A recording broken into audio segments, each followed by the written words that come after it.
And with me now, Republican strategist and Fox News contributor David Webb and Democratic strategist Chris Kofinas.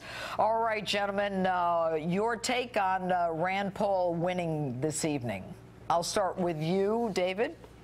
Well, I'll tell you, there was not really much of a surprise there, Judge. After all, Rand Paul has gotten that, strong libertarian grassroots CPAC base. The surprise story tonight, though, Governor Scott Walker, who didn't put much into it and still comes in second. And I would say that a third part of this would be Jeb Bush, who came there, got a lot of boos in the beginning, but turned the audience around as he got a little deeper into issues, including immigration, and started getting applause. So Rand Paul, not a surprise win, but I think the surprise there is that Governor Walker did well and Jeb Bush coming in at number 5, but still turning the crowd around. Let me just ask you a question. You said something interesting, that Scott Walker didn't put much into it. What did you mean by that? Well, he didn't have this notably large group coming in and saying, okay, we're all here, we're going to push for him, the kind of the way Rand Paul and Ron Paul would do it. That group that would come in and they would go out, they'd make a lot of noise. The Rand Paul supporters were there. The Ben Carson supporters were there. Certainly Governor Walker had his, but he didn't have obvious support. And it shows that he's gotten a lot of attention recently, and that has helped him show. And he went up there and delivered. Chris, I'm going to go to you. Are you surprised Rand Paul, third year in a row, wins? No, I'm not surprised. His hope, I mean, as kind of, if you will, the leader of the libertarian wing of the Republican Party, he's got a pretty strong young following. It's kind of unique in that way. So I'm not surprised by it that much. I don't think it really means anything, to be honest. That young following worked for Barack Obama.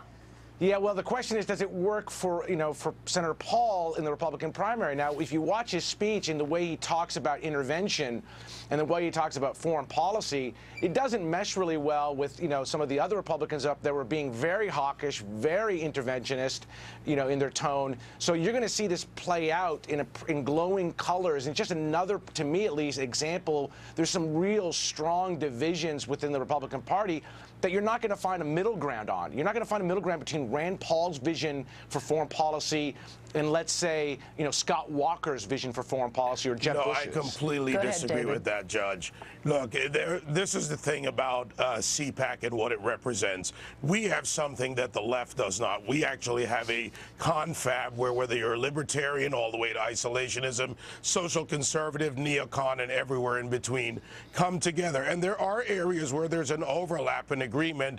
But what I saw here, and having been on the ground with this from day one, is that people are having a discussion on the issues. It goes to why the straw poll this year was very much more effective under Kellyanne Conway and the polling company, because she dealt in issues instead of just the straw poll about the president, how people responded on issues of the economy, how they responded on immigration, on national security, on social issues. Well, so it's easy to just say either or, but these issues are not an either or proposition. David, let me ask you one question. Hold on, Chris.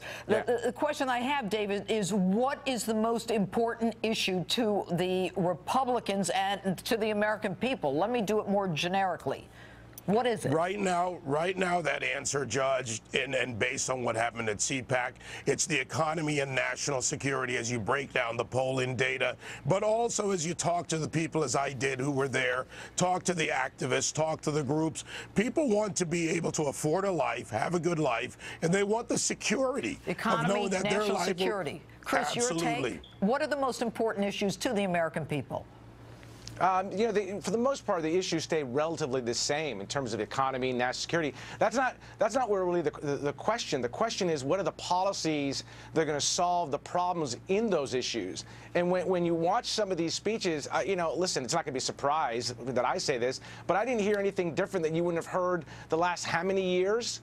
How many last decades? And the difference I think the Republican Party is still struggling with is national elections during presidential years are very different than midterm elections. And unless they find a way to appeal to the different demographics that come into those election years, they can't win. And when you look at Rand Paul and Walker and others... let me get this final thing in there. The American people are not happy with the way foreign policy is being handled.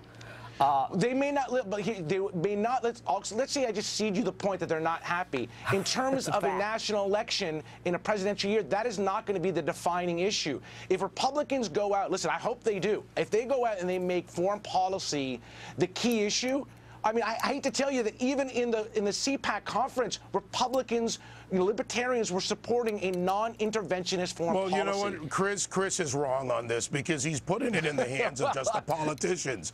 The American people, you can laugh all you want, but it's the American people. What I'm laughing about is hang on, Chris, let me finish, Chris. The American people. And this is not about what happens at CPAC. They're defining the issues based on the realities before them. There is a healthy debate to be had about foreign policy, but there's a healthy debate to be had about what is the right foreign policy footing for a world where American leadership has withdrawn and it affects our domestic security and our national security abroad. So a global threat exists, and that's a key issue. Thanks so much for being with us this evening. Great to be with you, Judge. All right.